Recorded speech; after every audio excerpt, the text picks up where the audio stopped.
See the future, the future, the future, the future. Now with real-time curation. Ultimately, we're talking about drawing so that we can better understand our world. And I have a confession, a conflict, and a calling that I'll be sharing with you today through the images that I've drawn and through the experience that we're having. I don't read the newspaper. I never have. I hear some boos. And it was just never a part of my life. I was always a very introverted child, and I understood the world the best through drawing pictures. The other aspect of reading the paper, if I ever did pick it up, was that the stories, there was so much information, so much text, so much word, that all I saw was visual imagery, just the words just read as images to me. And most of it was pretty bad news. And there are studies when someone's reading and having an emotional experience while they're reading, they read it as if it's a real experience happening to them in that moment. I wouldn't know the difference. If the story is written in such a way that I feel as though I am in the middle of war, then I believe psychologically I'm in the middle of war. It's also the same is true for Facebook and Twitter. There's been studies more on the opposite end of it, so I limit my engagement in social media. Boo! I was waiting for the boos. For similar but opposite reason. Everyone is so happy in social media. And sometimes I feel a little bad about that. So it's a similar experience, though. It triggers those feelings of oxytocin. That's why individuals who have conversations through text treat it like a real conversation, because emotionally, it is the same thing to them. This is the kind of thing, though, that becomes information overload for me. And it's an actual tweet that once I read it, I thought, I really have to step away from this for a while. And you know, when 43 people comment and both like that kind of a situation, all I see is that they're relating to binging. This is a real problem, though. This is the real conflict. And this is that consuming information and our desire to create information and our desire to share are all coming in conflict in our present moment.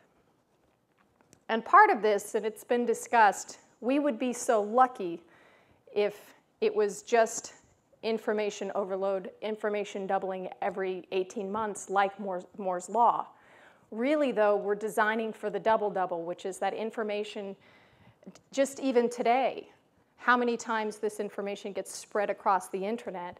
And Sri even said most people aren't going to be paying attention to it, and yet it's all around us. And so that's one kind of input conflict, because then we also have the desire to create, and that's an output conflict, because it takes time.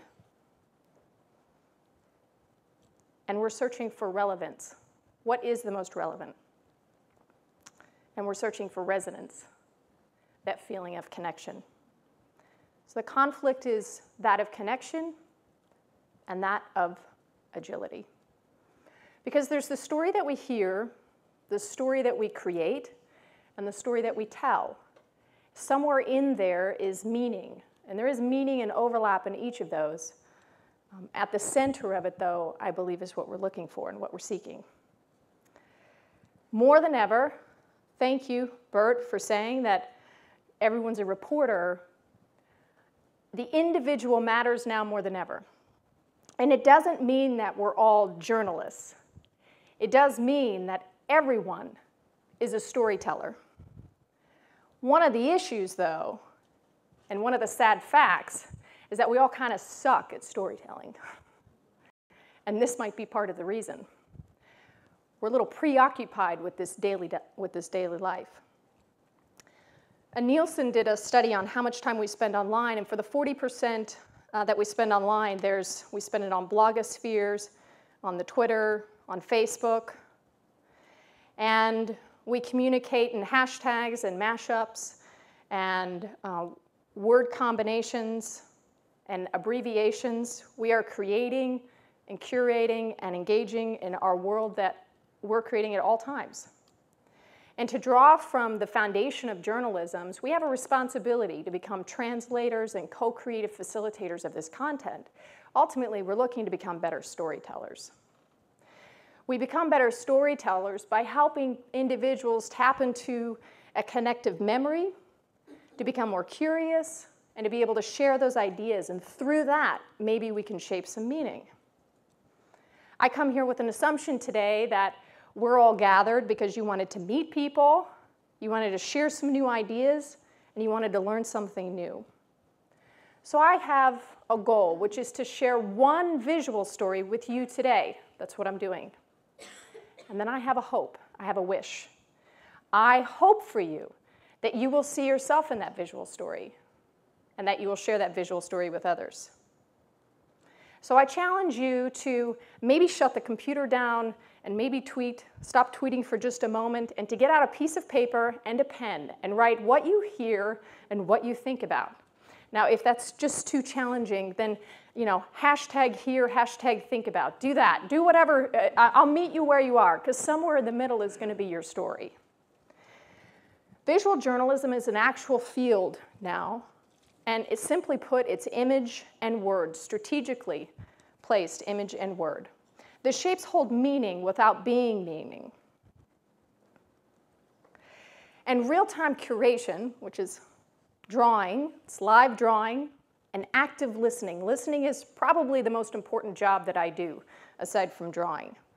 And what I'm listening for are your responses. I need to connect with you. I listen to when you laugh. I listen to when you move around. I listen for silence.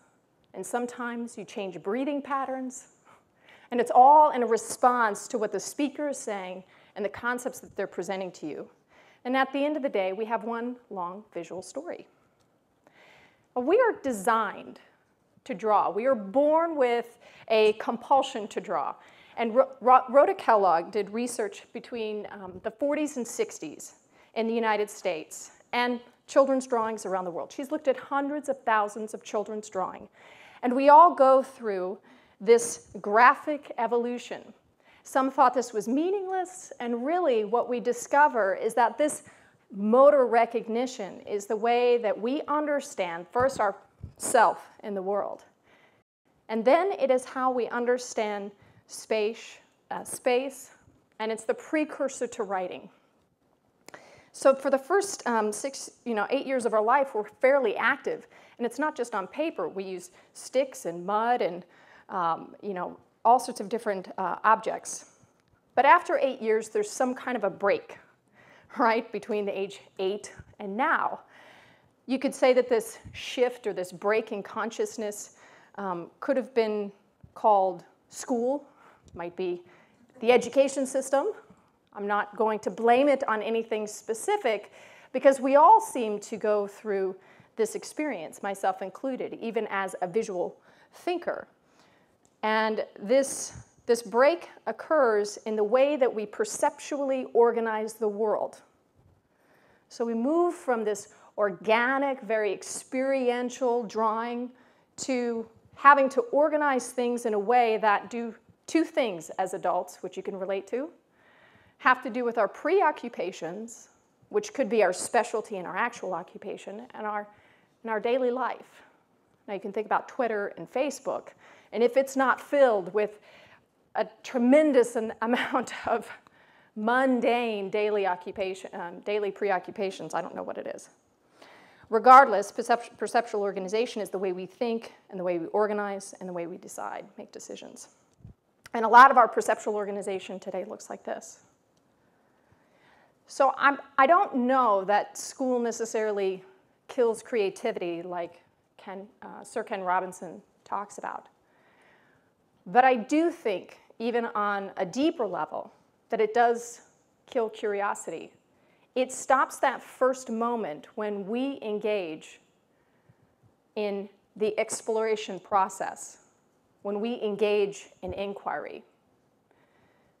And I think that's something that we really have to pay attention to. And one thing that engaging in some kind of a hand, brain, pen, paper process can activate for us again.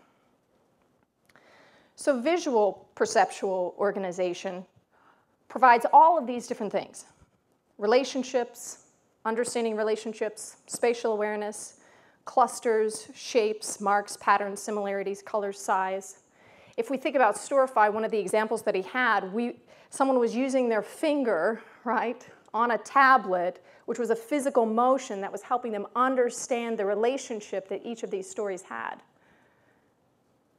And those doodles, those drawings, those initial drawings provided that to us, gave us that gift. If you pick up drawing again, it probably will look very similar to those initial drawings that you did whenever you were a kid, and guess what? That's okay, because that's where you left off. So that's probably where you're going to pick up. So how do we learn? I think it's interesting because most people think, oh, I'm a visual learner, or I'm just an auditory learner, or I learn best whenever I'm doing something, or I learn best when I'm reading and writing. Those are the 4 key ways that we learn. And when emotion is added, then the learning is intensified. If you add visual cues to any one of the other 3 methods of learning, your retention increases 29%. Just a visual cue. So this visual journalism is allowing us to retain the information and learn 29% better. And the beautiful thing is that drawing or doodling, mark making, having pen to paper, or finger to pad if it's an iPad, these different ways of engaging in visually organizing our life incorporates all 4 methods of learning. When we are at this time where we have to identify what is most relevant, when we're thinking about the long news story that was mentioned in our TED Talk earlier, having all 4 modalities is so important in understanding our world. So I wanted to include some of the basics because most people think they can't draw, but I'm pretty sure that we can all do these things, right? There's the arc, the loop, the spiral, the line, and the angle. My favorite is the dot. I use the dot all the time in my daily life. And these precursors, these are, if you know how to write, then you can know how to draw. And then there are forms.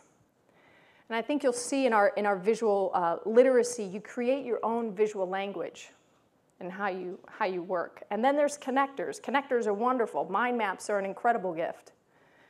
How you take all of these different forms and turn them into something that might actually look like a picture. We're not trying to make the Mona Lisa. We're trying to solve the problems of our future. It's a little bit different. And even this is a kind of drawing. These are Post-its. Drawing of Post-its, but they are Post-its. And I did a little exercise where I thought about work at home. And so I thought about 2 things, which was doing the laundry and then tending to a garden. And then I decided to organize them according to the color of star. And I wanted to then see, did I find any commonalities? And I thought, well, conceptually, I could think of green laundry, like sustainability. And the sun would be a sustainable way to launder my clothes. And you need both sun, and things can be green whenever you grow them. These allow us to make, whenever we take something and put it on paper, it creates a 3rd space that we are then able to understand relationships a little bit differently and engage with each other. So this is the image from last year, and I wanted to just show you, because I do also talk about seeing the future now. So I wanted to show you what the trends look like and how you can identify different relationships spatially. So these were the top 3 trends identified by Poynter. The story is more than one writer's words. Facebook is for news, and tablets and e-readers go mainstream. Now, these were the 2012 trends, and I made this image in 2011, and so I overlaid and said, all right, when in 2011 can we see that the 2012 trends were being identified? This is about shaping our future.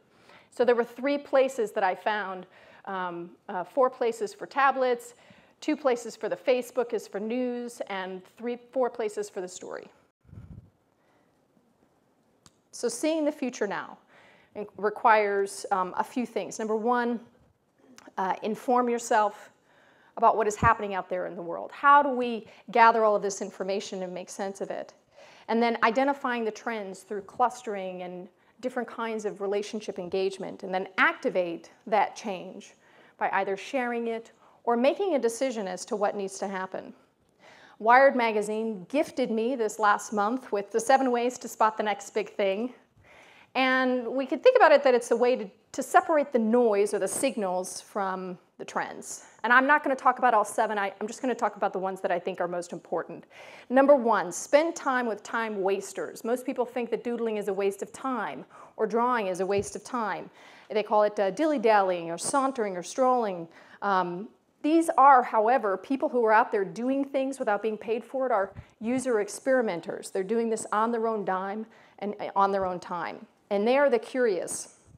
And this was a guy who created a local food distribution whenever he noticed that there were a lot of gardeners that weren't sharing ideas or their food. And so he decided to create the Amazon of local food distribution. And for 3 years, he played around with the idea in a community before he brought it to the public. The cross-pollinators. I don't have to tell you about Storify because Bert just did. But I am going to say it's like the Hootsuite meets WordPress, right? And that's Storify. It's not just a cross-pollination of ideas, it's also a cross-pollination of industries, technology, and journalism. And demand deep design.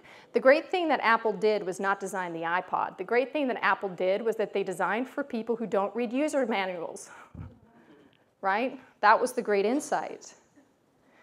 And we should always listen to this guy, who says whenever there's a lot of clutter, and there is a lot of clutter out there, simplify. When there's a lot of discord, harmony. And whenever there's difficulties, seek opportunity. I recently went to Loveland and I met an accountant who was running a TEDx event. And I was very curious as to how this accountant became a TEDx person, because it didn't seem like the typical fit. And he said, I said, so what brought you here? I mean, what brought you to Loveland? Loveland, Colorado? What brought you to this experience? And he did this drawing. He was like, I gotta. And so he's, give me a piece of paper. And so he drew this image. If you know this image, it's the change curve. And at the bottom where that X is, that's called the Valley of Despair. And he said, I was here, and I wanted to be here, which was where hope and rebuilding is. And I got it.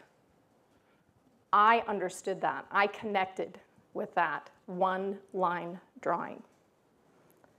We resonated together. So I hope that you doodle.